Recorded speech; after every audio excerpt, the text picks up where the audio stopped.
Hey everyone, how you doing? This is Amon Green, Gourmet Packers all-time leading rusher, and you're watching Packers Total Access Live, your daily source for Packer content. Go Pack, go!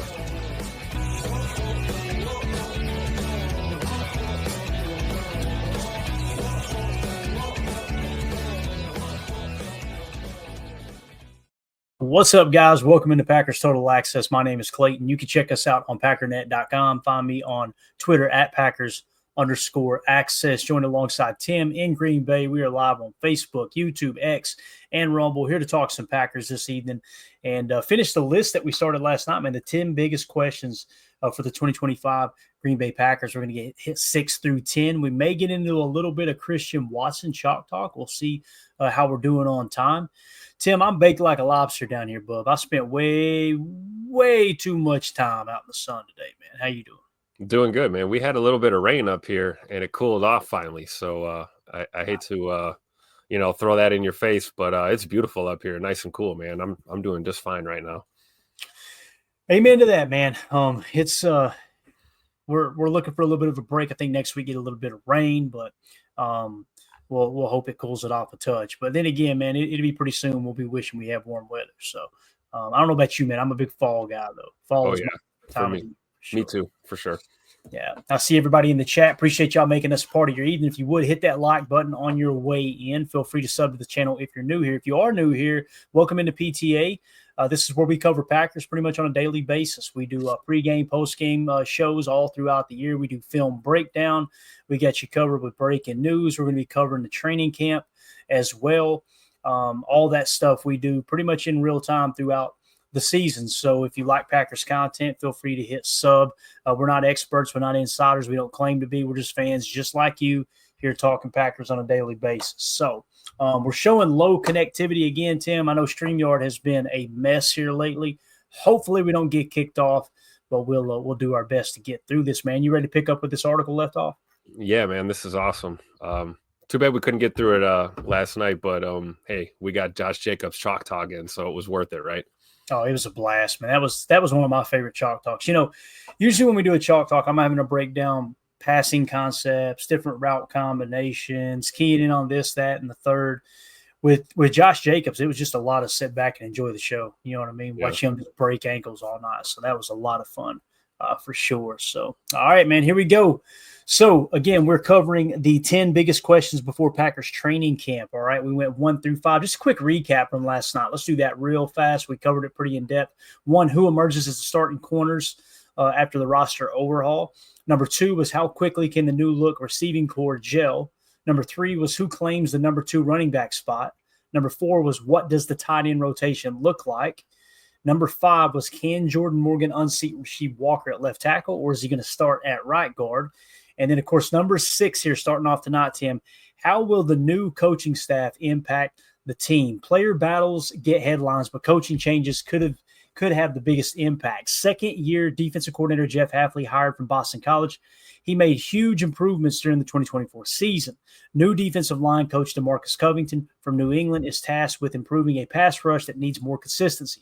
On offense, the return of former offensive coordinator Luke Getsy as a senior assistant adds experience to help evolve the scheme alongside new quarterback coach Sean Mannion with the departure of Tom Clements. This infusion of new ideas could be what the team needs, but player adaptation to the new systems will be a key indicator of their readiness. Let's start off with kind of the defensive side of the ball here, Tim. People hear new coaching staff, they go, hey, that's not a new coaching staff. Hafley was here last year. True. But when you add DeMarcus Covington into the mix, former DC, one of those guys that just soared through Bill Belichick's coaching staff over the years, he's stepping in to try to revamp this defensive line just a touch. I'm really, really excited to see what he brings to the table. I know you've talked time and time again about listening to Coach Rebrovich at training camp and how colorful the language was, right?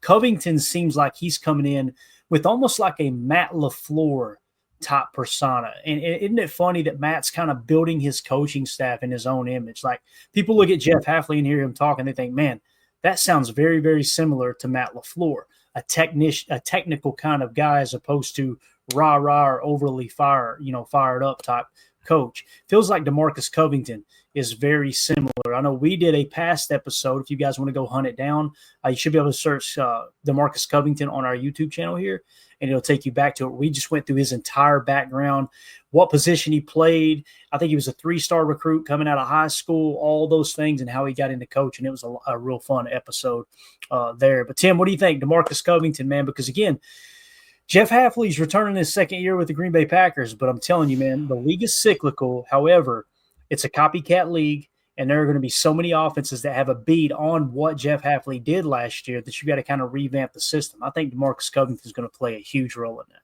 I agree. And I think it speaks to his experience. We talk about his time in New England and the fact that, one of the earlier comments he had, when it was announced that he was coming here to Green Bay was he looked forward to, being able to go back to some of those 34 looks at times to kind of keep things fresh and not just always be in that traditional 4-3. And we did a little bit of that last year, but I think, with Coach Covington coming in here this year, we're going to see that really impact this defense. And it's going to be fun to see him working with Coach Ogobasi as well, especially with the D-line group. So like you said, some new faces here, some familiar faces returning.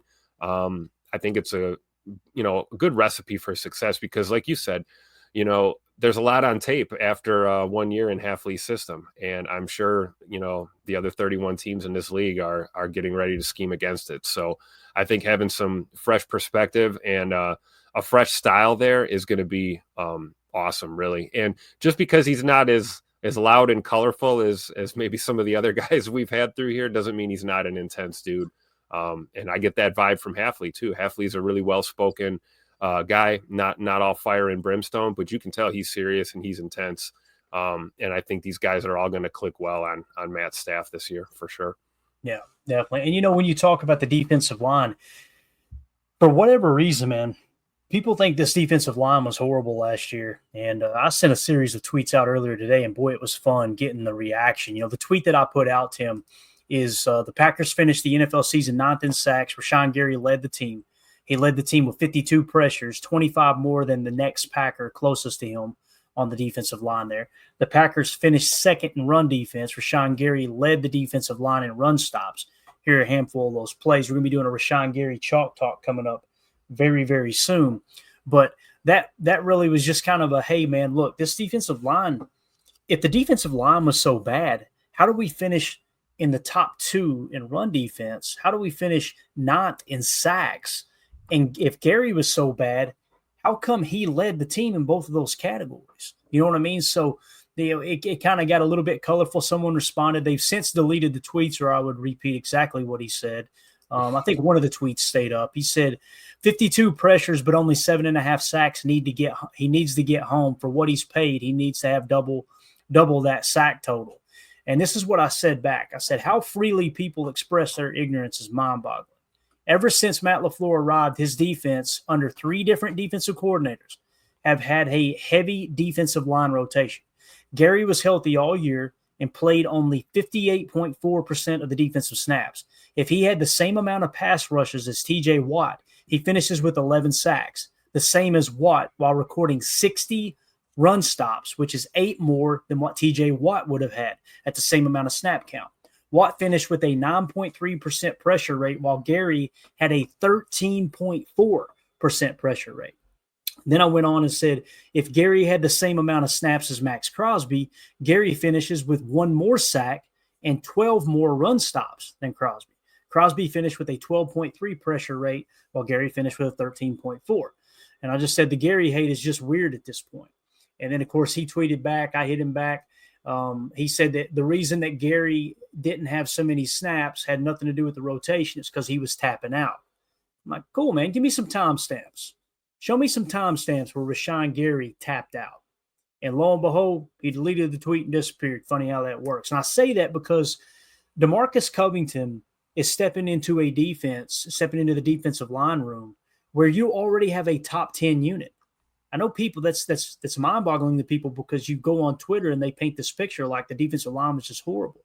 The reality is they were good. They were damn near the best run defense and they were top 10 in getting pressure on the quarterback in terms of, sacks.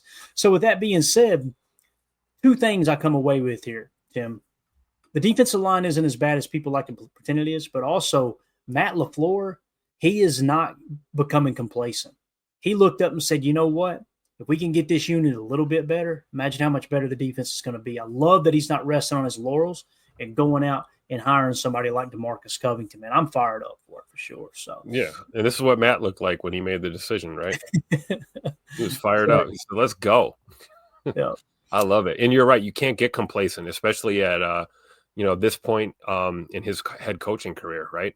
Think of where Matt's at right now. All that's left is to, get us over the hump, right? We got to get out of the NFC, get to a big one, and then bring Lombardi home, And if you start, hell, we saw it a little bit with Coach McCarthy. You gotta call it. If you see it, you got to say it, right? We saw the last handful of seasons there in his tenure in Green Bay. Things got a little stale, a little predictable.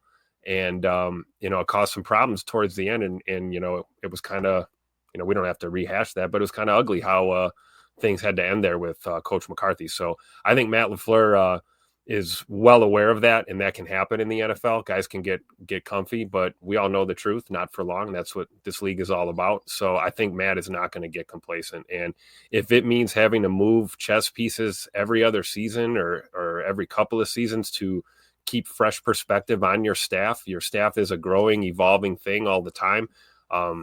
We had Bob Saleh in here last year for a little while, just picking Matt's brain a little bit. You always want that perspective. So I like the move of bringing a guy like Coach Covington in.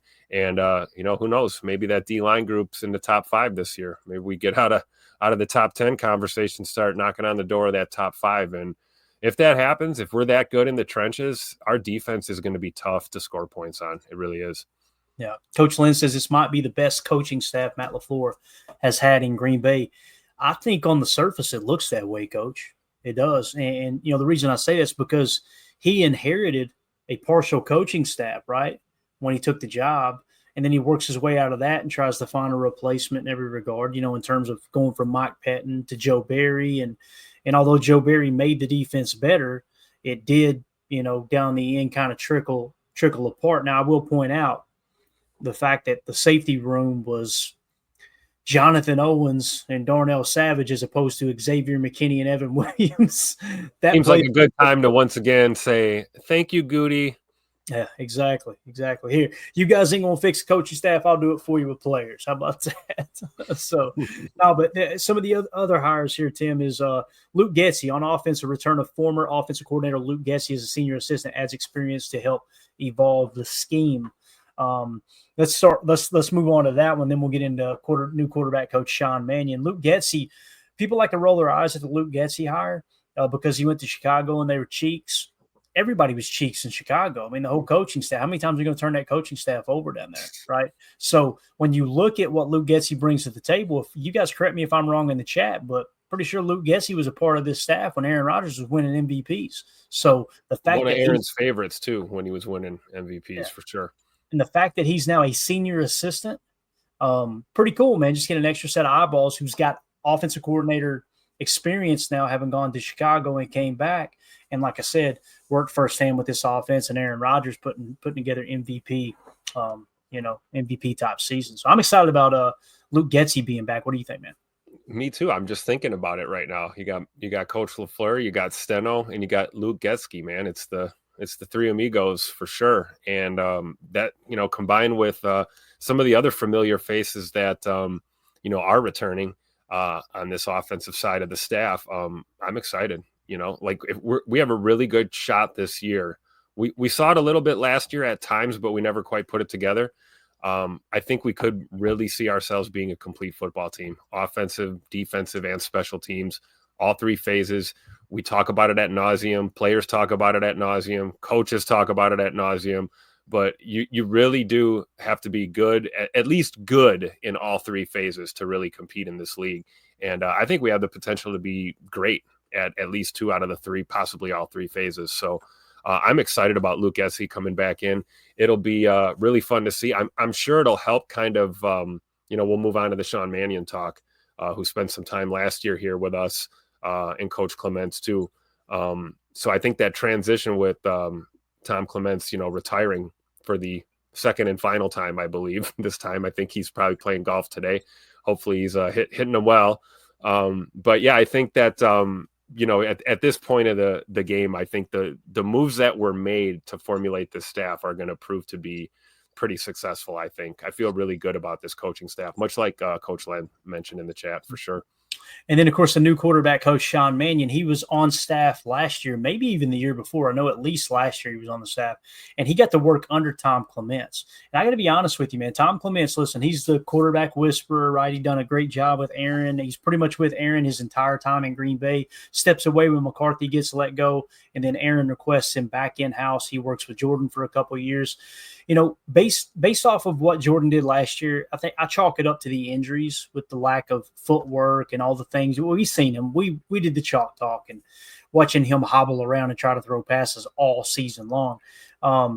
The fact that Sean Mannion got to work under Tom Clements, I think, is huge. He got to see one of the best quarterback coaches in the history of the NFL do it firsthand, but also I like the positivity, the positive change here in the fact that Sean Mannion is so what am I trying to say, recently removed from being a backup quarterback in the league that I think he'll probably connect with Jordan Love even better than Tom Clements did. Now, will he have the knowledge that Tom Clements had?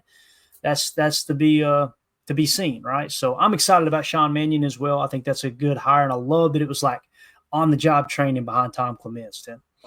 Yeah, no, I get it for sure. And, I think that's going to help because you think of the talent we have in the age group of this younger team, having a quarterback coach that, isn't that far removed from going out there, putting the pads on himself. I think that's going to bode well. It'll be really interesting to see him working with the Taylor Elgersmas of the team as we go through camp. And of course, to see how he handles, working directly with Jordan Love. Again, like we said, I think some of the moves that were made on the offensive side of this staff had that in mind. It's a big deal when you make a transition from a quarterback's coach that you were comfortable with, and you get a new face in there. So I think it's a really good thing that, Coach Mannion was here last year while Tom Clements was in the room. And then, of course, you still got Jason Vrabel as your passing game coordinator. We've got Steno and Matt LaFleur, and then, another familiar face and Luke Getsy coming back. So I think we're going to be just fine on offense. Yeah. Coach Lynn says Emmanuel will put his own spin on the quarterback room. Listen, familiarity breeds contempt, right? You get a new face in there, a new message. I know, Coach, that's Coach Lynn, I'm sure, will attest to this. One of the most difficult things for coaching staffs to do is to continue to convey the same message year in and year out, but change things up just enough that the guys don't get lulled to sleep, right? You got to keep their attention. You got to keep it fun. You got to keep it engaging, all those things. That goes for anything. Football, any sport, business. When you're working with a group of individuals, man, you got to find a way to hammer home the message week in and week out, day in and day out, but do it in a way that they don't get lulled to sleep. I think it's going to be huge, man. Absolutely huge. You want a great example of that? Look at Coach Searmans, our running backs coach, who's been, a part of this team since 2015 or 16, I believe, and is responsible for some of our really our greatest running backs that we've had in Green Bay over these past, 12, 13 seasons here. And I think that's a testament to what you're talking about, keeping it fresh, keeping guys engaged, no matter whether it's a rookie or it's an experienced veteran. You keep it interesting, and you have that relationship with the rest of your staff where you get the best out of these players. So just want to tip my cap to Coach Searmans, our running backs coach. Definitely. All right, man, we got a bunch of people filing in here. If you would hit that like button on the way in, feel free to sub if you're new here. Appreciate you making us a part of your evening. Let's move on to question number 7, Tim. Who steps up as an offensive playmaker beyond Jayden Reed? Jayden Reed's a reliable weapon, but for the offense to be elite, it needs another go-to guy. With Christian Watson's availability in doubt, the door is open for another receiver to earn a large target share. Romeo Doubs in his contract year has strong chemistry with Jordan Love. Dontavion Wicks has shown dynamic flashes, but needs more consistency, having far too many drops last season. Then there are the newcomers, first-rounder Matthew Golden, third rounder Savion Williams, and veteran Miko Hardman. All three brought in to be playmakers. There's only one ball to go around, and camp is where they'll compete for Jordan Love's trust. We kind of talked about this a little bit, man. I want that dude to be Matthew Golden. To me, Matthew Golden looks like the most talented out of all those receivers we just talked about. The footwork, the quickness, the strong hands, all those things. You turn on the tape, granted it was college, just seems like he's got an extremely high ceiling.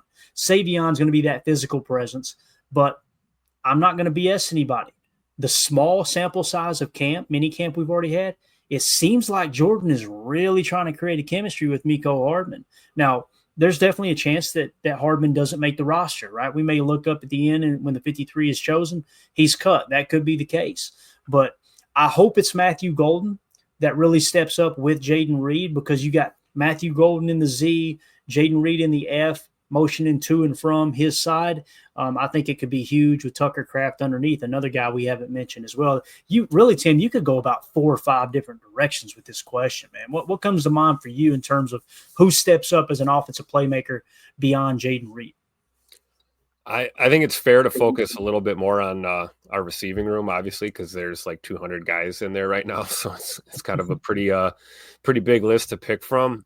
So I would agree with you. I mean, as far as who I want to see step up the most, obviously it's our first round pick. You know, it's our wide receiver, Matthew Golden.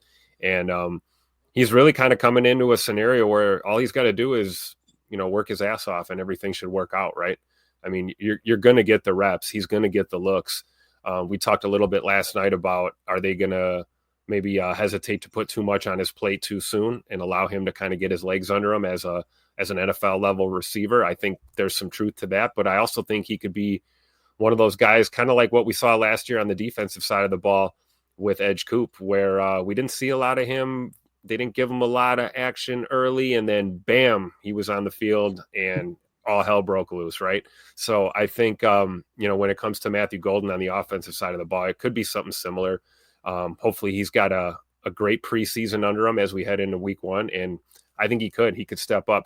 My only other pick would be that I'm really rooting for is Tay Wicks. I would love to see Tay Wicks just absolutely explode out of that wide receiver room. And then obviously if we're talking tight ends, it's got to be our boy Luke Musgrave, right? That's the one we're waiting on to really step up as a playmaker. So we'll see how it folds out. Definitely. H.E. Solder says Wicks gets it figured out this year. Man, I'll tell you, if he just returns to rookie form, he was excellent receiver his rookie year.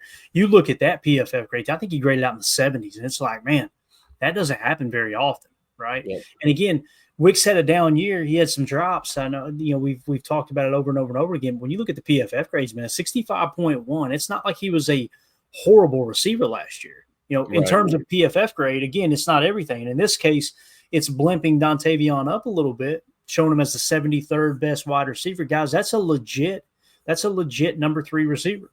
And it's a late round pick, right? So I'm with you, Soder. I think he'll have a better year than he did last year. I really do. I think they'll be able to step into a little bit better, a little bit more impactful role. Clint, the armchair quarterback, says, I think your receivers will make it hard on opponents' secondary. I agree, man. Especially, I don't want to spoil the article we got coming up. You guys go ahead and read it. Check it out on our Patreon group. You can scan the QR code in the upper right. That'll send you our Patreon page, patreon.com/Packer Fan Total Access. We did a quick little write-up on Savion Williams and talked about how, again, I don't want to spoil it because I want you guys to be able to check it out, and then we're going to do an episode on it. But there's a couple of different elements that Christian Watson brings to the offense. And with Christian being out until most likely November, possibly comes back in October, that would be awesome. I feel like Savion Williams and Matthew Golden fill both of those roles. It's just Christian Watson does them both, right? It takes 2 different players to kind of complete that cycle there. But I'm with you, Clint. I think they can make it hard on the secondary. Coach Lynn says we need Hardman in that room, need a veteran in the room. Completely agree with that, Tim. Telling you. Oh, yeah, 100%, Coach. I agree. That's a fact. And it explains exactly what you just talked about, Clayton. You saw it during minicamp and OTAs, right? There was an effort to kind of cultivate that relationship, I think, between Jordan and him, because, I mean, that's it, man. That's the closest we have to like an OG veteran wide receiver on this team, you know, and you need a guy like that. You know, a guy like Mecole Hardman could prove to be the glue that really holds that room together. You're going to have guys that are We've got some talented rookies that may go up and down the depth chart at multiple times this year. You're going to have a guy like Christian Watson returning from injury. They're going to have to find a way to get him into the mix. So a guy like McCole Hardman, who's got his head screwed on straight and gets along with his teammates and understands that that's his role, is to be a veteran leader on this team and to contribute on special teams when he can and maximize whatever reps he gets offensively when he's out there. But I agree with Coach, man. I think I'd all but say it, man. I think he's protected. I think he's one of our 6 receivers this year. I really do. For sure. United Base says, I'm with you, Tim, on Wicks. Got it. Robert Bertana. Good to see you in here, buddy. Appreciate you swinging through. Watson will be back sooner than we think. Watson, Reed, and Golden with Dobbs. Good luck defenses. And then you think about that.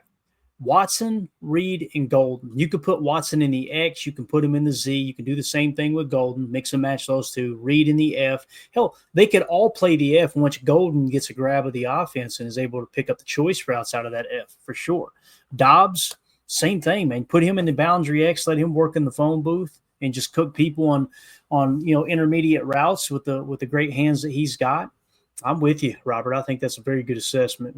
Reggie L says, I'm excited to see how these rookie wide receivers perform. And that's kind of the storyline of the year for sure.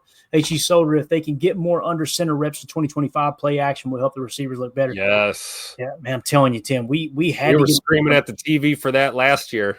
Yeah. But we just couldn't do it. We had around, man. Yeah, we had a quarterback that had 1.5 legs, so it's kind of hard to do that. And that's I agree. Soder's absolutely right, man. That if we can get under center at least 20-30% more of the time, it'll make a huge difference.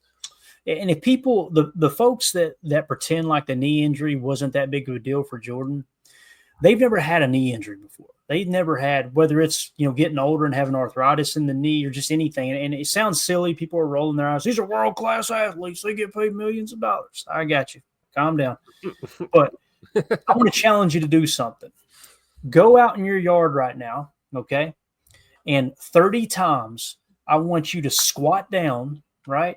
And put your hands out in front of your body like you're taking a snap and stand there for 10 seconds. And then jump 30. Jump up full speed and do a back pedal. And then go do it again. 30 times, do it one time. All right. Let's see if they can do it once. Yeah. Yeah. So it's, again, I'm with Solder on this, man. If we add 15% more play action under center, this offense is really going to take off this year. Yes. Sure. Clint, the armchair quarterback, says Hardman is like another coach. He's got some experience for sure, man. Chuck Jaggers hit on it. He did win a ring. He didn't just win a ring, Chuck. He caught the game-winning 3 rings. Yeah. He caught the game-winning touchdown in one of those Super Bowls as well, man. I'm sorry, that stuff, that carries a lot of weight with me, Tim. I don't care if it's the only catch you had all year. If you make the game-winning catch in the biggest game of the year, says a lot about that player, in my opinion. So anything else? Actually, let's see what she said, Murph. Good to see you, Murph. Appreciate you swinging through, buddy. I want to see the second and third year players take a leap and make a leap. Amen to that. Both on offense and defense, right? LVN, want to see him take a huge leap. That would be absolutely awesome. Want to see Wicks take that leap in the wide receiver room. Musgrave, want to see him take that leap too. That would be great. So. Murph's absolutely right, man. For a lot of those guys, it's make or break time, right? I mean, especially a guy like Musgrave, he's got to have a breakout year this year for sure. Yeah. Blake B in the house. Gentlemen, I am here in, is it Balsam? Balsam Lake, Wisconsin. Balsam Lake, Wisconsin. It's good to be in God's country. Go, Pack, go. Good stuff, Blake. You be careful out there, buddy. Enjoy that lake life for sure. All right, let's move on to number 8 here, Tim. How will team chemistry and leadership evolve? As one of the NFL's youngest teams, the Packers youth brings energy, but also a leadership vacuum, especially after Jair Alexander's departure. Whether you didn't mind his antics or not, one thing is for sure, and that's that Alexander had respect of his teammates. Forging new leaders and chemistry happens in training camp. Last year's special vibe will be challenged by roster turnover, a major test for Matt LaFleur's staff, who will be the new voice in the DB room. How will this young core handle heightened expectations after back-to-back playoff appearances? The bonds formed and leaders who emerge this summer are as important as any position battle that will be led by Josh Jacobs on offense and Xavier McKinney on defense. That's exactly how I answer that question, Tim. Josh Jacobs, you're the voice on offense.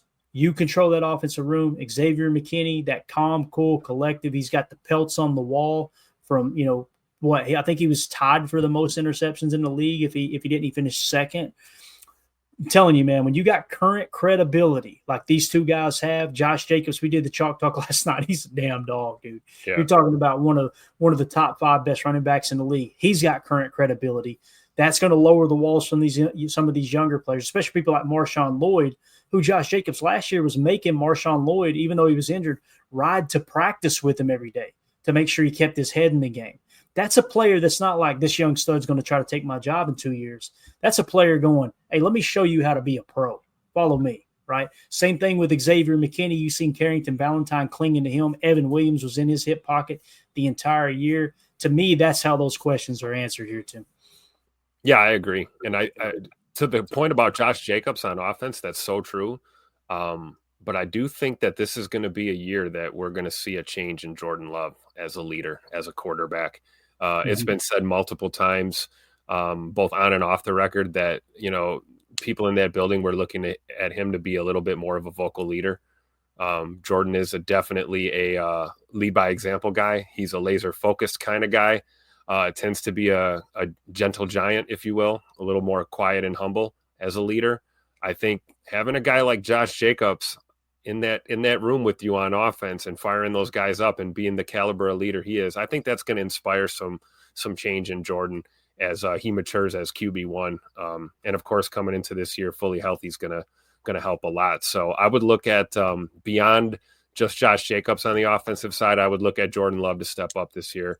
And as far as the DB room, I would agree that, on the defensive side of the ball, it's Xavier McKinney's your big leader. But I think when it comes to, who's going to be the new voice in the DB room now that Jair's not here anymore, I mean, it's going to be the same voices. It's going to be Keyshawn Nixon and Carrington Valentine. I mean, those guys have never been shy at all. And Nate Hobbs strikes me as the type of guy that's going to fit in real well with those guys. So I think we got a whole DB room full of vocal leaders, if you ask me. So it's a lot to be excited about. To me, Nate Hobbs come across as like everybody's got that one guy in their crew, right? Yeah. That like he gets along with us, but if one person pops off at the mouth outside of our clique, he's the first one throwing hands, right? Yep. Nate Hobbs comes across like that. Keyshawn's kind of the mouthy dude, but he's also got that really, really funny, really good sense of humor. Carrington kind of cut from the same cloth, and Xavier McKinney's the cool uncle. Like, all right, kids, let's bring it down a notch. You know what I mean? I just love the dynamic that they have in that cornerback room. And again, the reason I brung up Jai Alexander in this article, saying, one thing's for sure is Alexander had the respect of his teammates. Guys, there's no denying that. These dudes loved him. Yep. They wanted him back. Xavier McKinney wanted him back. Carrington Valentine wanted him back. Constantly doing the Strap City, all that stuff, right? Like they loved Jair. But I'm also not going to kid myself into thinking that Jair was the best leader. He wasn't the best leader, but he did earn the respect of his teammates for sure. So, I'm excited to see who steps up here. Braden Fields in the chat says, feel like Hobbs brings a Jacobs attitude to the defense. Get me started and I'll finish it. Yeah, I like it, man. I like it. And again, Hobbs hasn't shown, Tim, outside of his rookie year that he's this all-pro caliber corner. His rookie year, though, graded out in the 80s according to PFF. Guys, when that happens for a rookie, it's very, very, very rare they take a step backwards and stay there. He took a step back the last 3 years. But also, there's a lot of people on that Raiders team that took a step back. I just talked about the great Max Crosby, right? The reality is Rashawn Gary on a per-snap basis had a more productive year than Max Crosby did last year, right? So if Max Crosby takes a step back and Nate Hobbs takes a step, all these guys all take a step back at the same time, kind of tells you how in trouble that Raiders organization was. It probably, if you've got multiple players struggling, probably on the coaches and the culture in that building, I would imagine. That's why I fully expect a resurgence from Nate Hobbs, right? Sometimes a change of scenery is all a player needs, and let alone going from, crazy Vegas all the way to 1265, right? I think that's a huge shift in culture and attitude for that player, coming to a new team. So, and we've seen it before, right? We saw Julius Peppers get a mid to late career resurgence by coming to Green Bay, change of scenery, right? And it's happened before. There is precedence. Yeah, and then you got this cornerback room. Listen, this idea that the cornerback room is bad, that's just silly. We finished, what was it? It was 7th, I think it was. 7th that we finished last season in EPA per pass attempt. Well, Jair was here. Yeah, Jair gave up 2 touchdowns. There was only 2 games that we gave up 100-yard receivers. One of those, Jair was covering the guy man-to-man. And when Jair's not on the field, they don't try to lock down a corner on one wide receiver. They very seldom did it with Jair. That's a big misconception. I mean, when you look at the numbers here, I think we've still got it. Yeah, these were the numbers from last year in terms of EPA per dropback, right? The Packers ended up finishing minus 0.02, okay, minus 0.02, which when you're looking at it here, that makes us tied for 3rd best pass defense in terms of EPA per dropback. That's an advanced metric, really, really solid metric in my opinion. Now, when you go to what style of defense did we ran cover 2 zone 25% of the time, cover 3 zone 33% of the time, cover 4 9% of the time, and cover 6, which is a combination of quarters and cover 2 12% of the time. And a whopping total of 19% man coverage. So please spare me the crying about you can't play man coverage. Right. We don't hear it. We hardly play it. So what is right. Why is that an issue? Yeah, it's not an issue, and that's why they took a huge leap forward this past year. Now there's some match principles here or there, but this whole idea that Carrington Valentine can't play up to the level that Jair did last year. I'm not talking about all pro Jair. I'm talking about last year. Carrington Valentine was better than Jair Alexander last year. They had the same amount of interceptions, 2. Carrington gave up 0 touchdowns. Jair gave up 2. And his passer rating when targeted was better than Jair's. The only thing that Jair has is the PFF grade, which, again, we talk about that from time to time. You turn on the tape, show me where Carrington dropped the ball. He didn't. Now, Keyshawn, different story. Right, Keyshawn's passer rating when targeted was well over 100. He gave up 5 touchdowns. Carrington's definitely not the weakest link, man. If he takes a step forward or just plays at the level he played last year, look out, man. This pass defense is going to be just as good, in my opinion. Now, will they play more man coverage this year? There's a chance. There's a chance you come out and go, okay, guys, they know we only played 19% man coverage. Here's a spoiler alert. Clayton's not the only person that has these metrics. Every coach in the National Football League that's on the Green Bay Packers roster or Green Bay Packers schedule have these same numbers. So what Hafley may do is, hey, they're expecting us to play zone, so they're going to attack us with zone beaters. Let's play a little more man. That could happen. But that's and remember, we as fans have to look at this on a week-to-week, matchup-to-matchup basis. This is not – you can't just look at the whole season and go, they don't play enough man. Your game plan and your scheme is going to be adapted to each opponent, right? All right. That's it, man. And then the running game comes into effect there. It's statistically proven that if you play more man coverage, you're worse against the run because you got guys turning with their back to the ball, right? Mm-hmm. And they're not fish-eyeing the quarterback, watching the mesh point, all those things. So if you want to play more man coverage, don't come in here crying when all of a sudden the run defense gets worse. Because the reality is it's not a coincidence that the Packers played some of the most zone coverage in terms of a per snap basis as just about anybody else in the league last year, and they finished 2nd in yards per carry allowed. That goes hand in hand. Now, I would start the season approaching this the same way we did last year until teams prove they can beat us at what we do. But you got to have your finger on the trigger and be ready to change at the blink of an eye. If you look up and go, okay, it's week 3, teams have caught on to our cover 6 approach, which is what we played a good chunk of the time. As you can see here with the numbers at cover 6, 12%, pretty high number for cover 6. Matter of fact, there's only 2 teams that played more cover 6 than us, 3 teams it looks like. But the Eagles played at 17% of the time. The Falcons played at 15% of the time.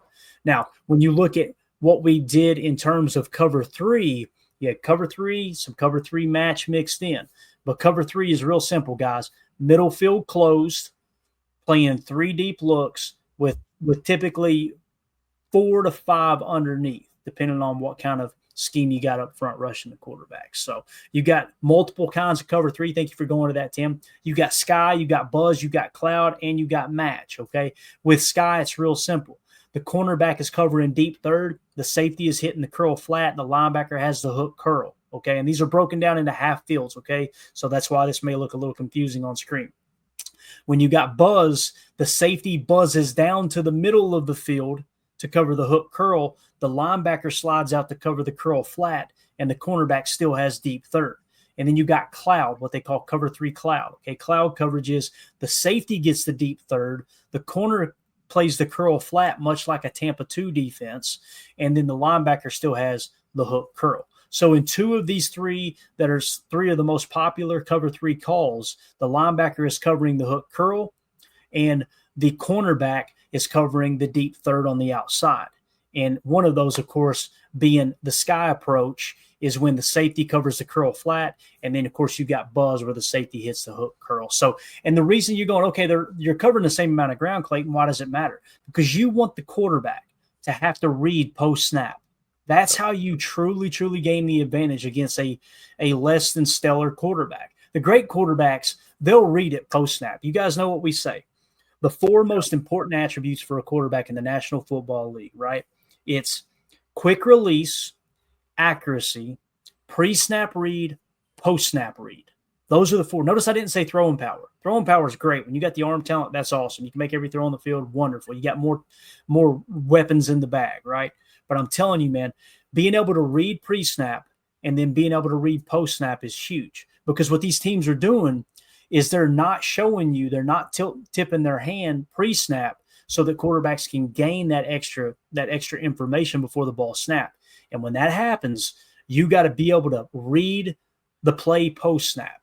And when you read the play post-snap and you go, okay, they've shown cover 3 sky, the majority of the day, then all of a sudden they hit you with a buzz, that linebacker slides to the flat and picks it off because you think they're probably bringing pressure from the backside where you're not looking, because that safety buzzed down to the hook curl, and vice versa when they go to the flat and go to the deep third. So it's just all about just the same thing that LaFleur does on offense, Tim. It's the illusion of complexity with simplicity right at the core of what you're doing, both offensively and defense. So true. And then I can't help but see the safety position on this chart and think of Xavier McKinney, who plays sky, buzz, and cloud coverage as good as any safety in the National Football League. I mean, he's literally good at all of these. And, you combine that with the way this linebacker room is starting to shape up, our defense is going to look really good this year, man. Let's go to this chat here. All Good says, we are 1 injury away at cornerback, panicking, facing wide receivers we have to face. That restricts defensive plan. End of story. No, it doesn't. It doesn't. Because when you're playing majority cover 6, cover 3, you're not mano-a-mano against the receiver. You're playing a zone. You're playing a spot drop. You're playing a match technique. Like I don't care who the receiver is. They're not going to throw into a cover 3 Mabel on a 13-yard out route. Not going to happen. You know why? Because you got 3 defenders, one at all 3 levels on that Mabel look. And if they want to throw it, let them. Go ahead. Yeah, absolutely. Absolutely. So, yeah, that's simply not true that it restricts the game plan. It's a big misconception, because all we've heard for so long is we need Jair following the number 1.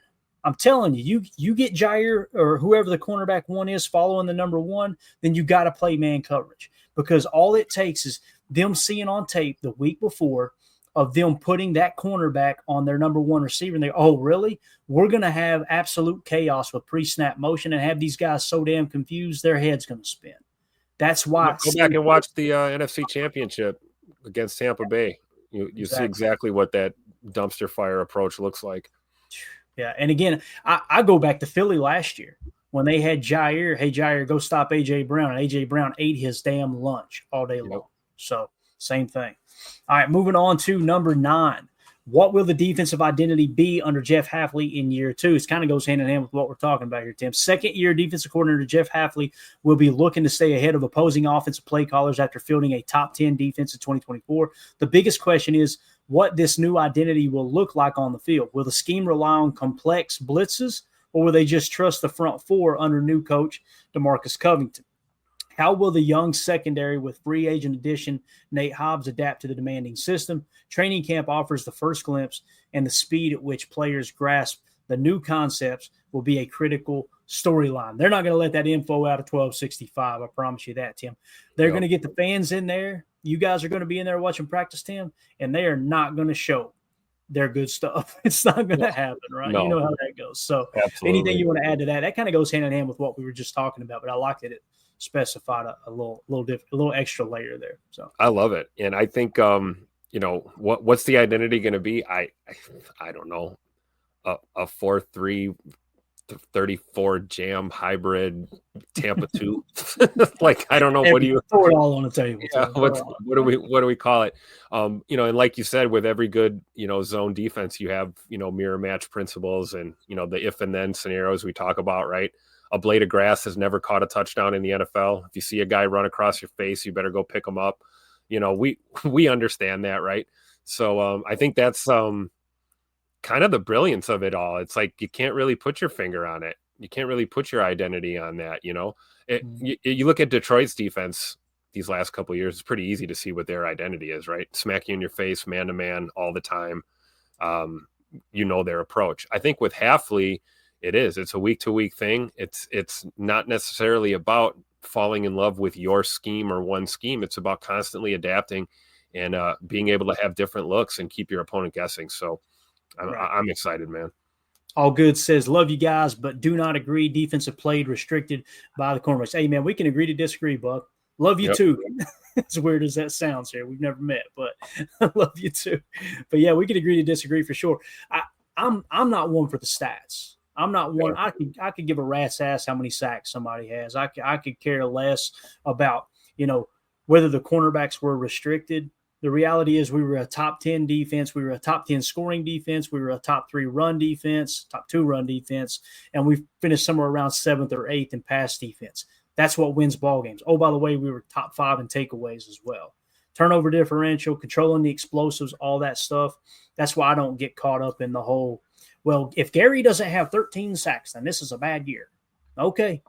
We won 11 games, boys. We made it to the playoffs. That's all I care about. And the team statistics are the most important statistics, in my opinion. So, but appreciate your opinion there. All good, man. It's all love here, dude. Like I said, we can agree to disagree. Chris, the casual end says Jair typically sucked one-on-one on their wide receiver one, except one regular season game against JJ. Chris, I couldn't have said it any better, man. And again, full disclosure, I wanted Jair back for $6 million. The fact that we didn't offer him $6 million, I disagree with Goody completely, because Jair is a good enough player that for $6 million, pretty much that's all you were on the hook for, was $6 million guaranteed, and he could play his way back into getting some more of that guaranteed money. But that is true. That's a true statement what Chris just said. Yep. You had that one game where he locked down Justin Jefferson. Let me tell you, man, it was fun. It was fun to watch him gritty all over Justin Jefferson. Don't get me wrong. So I understand the hype and people getting excited about that stuff for sure. But, Chris, I agree with you, man. I think that's a very spot-on comment there, man, for sure. So, I agree with it too. I think maybe if you go back before, maybe rookie year 2, something like that, before the shoulder injury, we might find a couple of those matchups that he won in that kind of scenario. But other than that, no, he's absolutely right. I mean, you're talking the last, four seasons here. We just really haven't seen it. It's true. Yeah. Taylor Bell says, I hate the front rotation. Taylor, I don't like it either. I don't like it either. And here's the thing though, if we were to be positive about it, it does limit injuries. It limits the wear and tear. When you talk about how Gary outperformed TJ Watt and Max Crosby last year on a per snap basis, the argument you always get is, well, both of them were banged up. I wonder why. They played 96% of the snaps. And so, like we talk about everybody's favorite edge rusher, right? Max Crosby. I mean, the guy plays 500 snaps a day, and he's a dog, he's a freak, but it's hard to stay on the field when you're playing all the time. Literally. Right. I mean, you're going to end up missing games. Yeah, and I agree with what Taylor's saying here though. Gary had the highest playtime percentage of any edge defender on our team. by 11% more than Kingsley Enagbare, who was second most. Okay. He only had, he being Rashawn Gary, 58% play time. I'd like to see that, Tim, go up to 75, 80-ish is what I'd like to see. Now, yeah, so I was going to ask you, is that what you think? Like, it's not about the fact that we're rotating guys. It's just how we're doing it. Do we just need to tweak the frequency or? And that's the other thing too. Like I'm going to talk myself right out of my stance right there with that question, Tim, because we don't know what's going on in the meetings. We don't know what the specific game plan is from week 1 to week 6, where you're facing this team as opposed to that team. Like, it's like the whole Kenny Clark conversation. I say we, it was me, very, very critical of Kenny. Even before last year, I felt like he hadn't performed up to that contract they gave him. But when you turn on the tape last year and knowing he had the foot injury, they had him playing that touch spine to one tech, right? Like, they seen something on tape like, hey, look, Kenny can't drive. We know he's going to warrant a double team if we put him in an advantageous situation, really I don't know if disadvantageous is the right way of saying it. But if we put him kind of in a bad spot and make him line up to split a double team, like in a one tech or a 2I, then you're occupying 2 blockers when we know behind the scenes because of the injury status that Kenny can't rush the quarterback right now. Now I say that none of us knew that, did we, Tim, last year? Right. None of us knew that foot injury. He sustained. No, he was playing right through it and didn't make a big deal about it, right? And I'm telling you, the best way to do that is, hey, let's put 97 out in the one tech. He'll occupy a double team. That gives Devontae Wyatt more one-on-one reps. Lo and behold, he's flirting with a 10% pressure rate, finished in the 90th percentile in pass rush win rate, according to PFF, or so I'm told. So, that's, again, it comes down to scheme and all those things. I'm not smart enough to figure that stuff out. I can't watch the tape and definitively say that's what they were talking about in the meeting room. I'll pick up on little things like the touch spy and the stunts and things that we were doing and the torch and everything in the middle. But I can't allow my ego to get that out of check to convince people or myself that I know more than the coaching staff knows behind the scenes. That's just silly. I'm as ignorant as they come when it comes to football. So they may not even know yet, right? How are we supposed to know what they haven't even decided on yet? And it's very, very fluid throughout the season.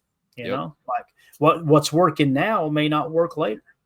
So Number 10, the final one on the list. This is a fun write-up, man. I'll tell you, these are questions I think are really important. Which fringe players and sleepers will make the roster? Every training camp produces surprise stories from players fighting for the final 53-man roster spots. These battles at the bottom of the roster are often as intense as those for starting jobs. The backup cornerback competition between Kalen King, Micah Robinson, and Kamal Hadden is one to watch, as are the depth battles in the running back room. Keep an eye on special teams, where value often secures roster spots. This is where undrafted rookies like Kentucky linebacker Jamin Dumas-Johnson or Georgia defensive tackle Nazir Stackhouse could make their mark. These fringe players are fighting for their NFL careers, creating some of camp's most compelling moments. Tim, that's why I get into preseason so heavy, man. Yeah. Watching these guys battle for those final 4 or 5 roster spots in the preseason is so much fun to me. It's almost like the only way I know to describe it, guys, is the feeling I get watching minor league baseball. Some people would say, Major League Baseball is so damn boring, I can't watch it. I couldn't imagine watching minor league baseball.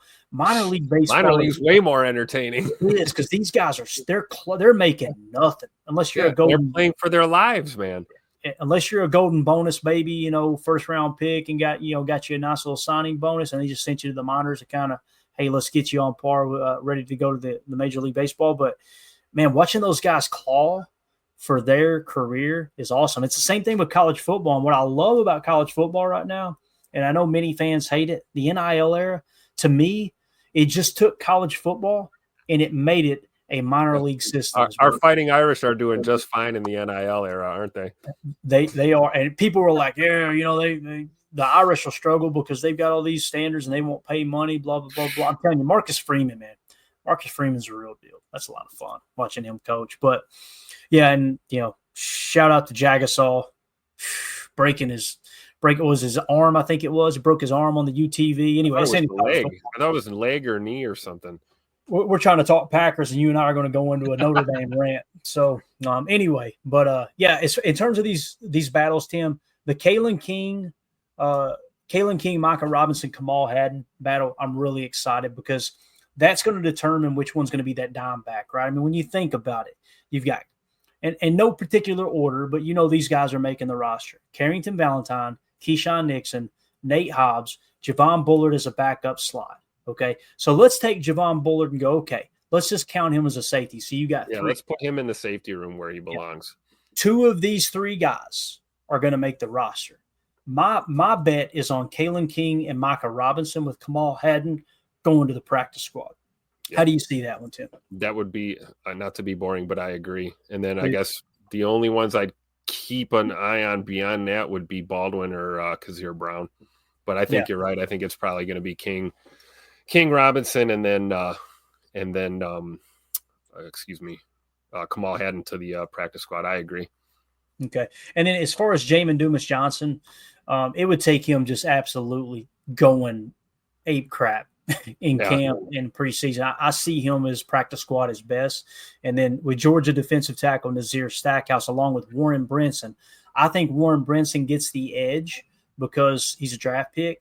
And I think that Nazir Stackhouse has a chance to make the roster, long shot, but they'll probably try to stash him on the practice squad, I would imagine. But cornerback room seems to be the fun part there. H.E. Solder says the CBA limiting padded practice time in the 3 preseason games really limits the long shot guys making the roster. It has taken a lot of buzz out of it, Solder. I completely agree, man. Imagine when we go to to an extra regular season game and we go to 2 preseason games, it's going to be even more difficult. And that's coming too. I think Adam Schefter said the other day, he said, I don't have any inside information, which typically means he's got inside information. He said, we're about 2 to 3 years away from that's what I think.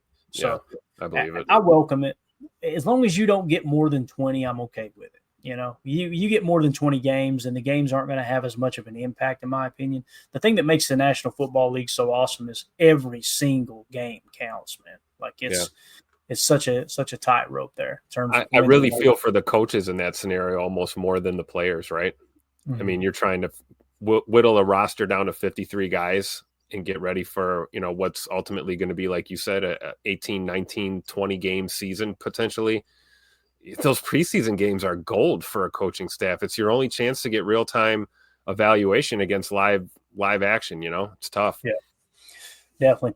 Deadfish says cornerback Bo Melton. I can't tell if he's joking or not, Tim. But it's a joke for now, but if it starts getting some legs and gets real, we could be talking a little differently a month from now, right?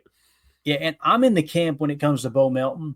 I'm in the camp that's just they were shorthanded at corner that practice. I think it was just one practice they did it, right? It might have been 2, but we'll find out in camp. Training camp hits. If they continue to do it, then we know it's a real thing, right? But for me, I think they were a little light at corner for that practice, and I think it's more about the writing's kind of on the wall for Bo. I could be wrong. I love Bo as a person, man. I mean, that dude is awesome, unbelievable human being. But cheese curds make my stomach hurt all the time, but I do eat them though. It kind of feels like he's on the outside of the receiver room looking in with what we've got. Unless, of course, he beats Mecole Hardman out for that final spot. That could happen, right? But I think it's more of, hey, let's see if we can get some extra added value if he can play corner. And I will say this. I'm going to be that fan for a second. And this is embarrassing, but I'm going to do it. Watching their footwork drill at that little mini camp that somebody was filming from the sideline on, I went, damn, Bo Melton got better feet than any of the other corners. You can see the foot speed, and that's what 40-yard dashes truly test. And the reality is he's got a faster 40-yard dash than Christian Watson. So the reality is it's not crazy at all, right? We've seen this happen before. Receivers become corners become receivers, back and forth. I mean, it happens. It's not super common, but it does happen. Hell, we're talking about Jair. Jair was a receiver his whole life before he became a corner. So it's not that crazy. And I think it's both of those two scenarios, Clay. I think it was Ja was released, right? We had a few mini camp practices, and it may have been just one of those ideas of what the hell? See, let's have Bo run with the DBs and let's see what he can do. And who knows? It could be a 2-pronged approach. Keep him on this football team in some way, shape, or form. But I don't know. I would probably take Mecole Hardman right now over Bo, but talk to me after 3 weeks of training camp, right? Yeah, and again on the roster, we've got 1, 2, 3, 4, 5, 6, 7, 8, 9, 10, 11, 12 cornerbacks entering camp. That'll get trimmed down really quick because that's way too many bodies in the cornerback room. The reason Bo Melton got those reps is, if I remember correctly, Nate Hobbs had to miss for personal reasons, and there was someone else that was banged up as well, a little bit injured. So they're like, hey, let's see if we can get Bo Melton some reps here. Again, I personally think it's a last-ditch effort to see if Bo can make the roster with a little extra added value. But we'll see, man. We'll see. I'm as Ricky Bobby said, I'm too drunk to taste that chicken as it sits right now. I don't think Bo Melton's going to be the cornerback that some people think he is. It's a fun story, though. It is. I agree. I think he's got a much better chance by, showing up as a explosive return man or something. And we can finally get Jaden Reed the hell out of the return room. And, that might be some competition there for, a guy like McCall Hardman or some of these younger guys too. So, yeah. H.E. Solder said King had a wrist. There you go. I knew there was multiple injuries that caused them to, be a little short-handed there for sure. So thank you for that info there. We got AFAM's mom in the house now. Lord have mercy. AFAM's mom. Chuck Jagger's all caps. Mommy. Unbelievable. All right. Robert Bertana says, what do you think about bringing in Stephon Gilmore? Tim, I don't hate that idea, man. You got a veteran. Now, listen, what's the price and proper expectations? Stephon Gilmore, for the people that think Dontavion Wicks is not a good receiver, he cooked Stephon Gilmore in the playoffs 2 years ago when he was in Dallas. So if it's a dime back or maybe a 6 DB, I like it. A little veteran, former defensive player of the year when he was with New England, right? But he's not walking through that door to contribute as a number 1 or a number 2 corner, in my opinion. I don't think so. No, and if he's down to take, $1 million or something, then like you said, maybe it happens. But I would just, I would think if we were at that point, then there may be some truth to what Allgood was saying earlier. Then we might be really looking to fill a void, right? If you're going to bring an aging veteran like that in at hopefully a sweetheart deal, it probably does mean you're having some depth issues. I'd rather see a Micah Robinson step up or a Kalen King step up and not have to bring in another veteran to steal progress from some of our younger guys. Yeah, for sure. And see, Freddie Roper says the way Wicks cooked Gilmore, hell nah. And then Chris says, yeah, progress stopper. That's exactly what it is. Especially if Kalen King is going to take a step, right? Like you said, if he takes Kalen King's reps, then Tim hated that idea when I suggested it last season. Yeah, still hate it now. Still hates it. Again, man, on the backside, I wouldn't mind him being the 5th or 6th DB. It's minimum veteran cap hit. I think that Stephon Gilmore's knowledge of the game is probably better, as makes him a better player now than someone like a Kamal Hadden or a Kalen King. But again, we didn't get Kalen King on the field last year, to the best of my knowledge, right? You're not going to do it again if you bring in someone like that. So I love that we're thinking in that regard, though. Yeah. With Gilmore and other players. And here's the other thing, too, guys. As camps, wrap up, you're going to see a lot of players get cut, too. Yep. It's a reality as well. So, yeah. And, as a DB, though, I mean, the experience and the knowledge is great. And obviously you're not going to be a starter or second-tier guy. But if you're at the point where your body's not doing what your brain's telling it to do anymore, I mean, Richard Sherman was a hell of a corner, all-time, one of the top all-time great corners, and we got tape of him getting cooked left and right his last season in the league. So I'm just saying, I'd rather let the kids play, as they say. That would be my opinion on the matter. Definitely. All right, in conclusion here, so there are the 10 massive questions hanging over the Packers' pivotal training camp, from the overhauled cornerback room to new playmakers and a tweaked defensive scheme. The next few weeks will provide the first answers. The path to a successful 2025 season is uncertain, but that's what makes camp compelling. Expectations in Green Bay are always high, and it starts now. What are your biggest questions for the Packers? Is there a player you'll be watching closely? Let us know in the comments, and we appreciate y'all watching this segment, watching this video. So, Tim, let's wrap this thing up, man. You got anything else for me here tonight, man? Lombardi's coming home, baby. Book it. There's way too early prediction. Spoiler alert, it's the same one I have every preseason, every single year. I love it too. There's no shame in your game, man. I absolutely love it. Again, when we did this earlier last year, I said 10 to 13 wins. Ain't that what I said, Tim? Yeah, it was 10. I think it was 10 to 13. Yeah, 10 to 13 wins what I predicted last year. We finished with 11. This year I took it one game where I said 11 to 14 wins is where I'm at this year. So I kind of feel like we might be able to hit that 12. And I've got us going 14-3 again. Big shocker. Hey, that's it, man. There you go. Chuck Jagger says, great show today. Chuck, thank you so much for being a part of it, buddy. You are absolutely awesome, man. Everybody in the chat, y'all were great, man. It's so much fun talking ball. I love that we've got a group that we can agree, we can disagree, we can kind of hash it all out, and everybody be respectful in the chat. We get a little snarkiness every now and again.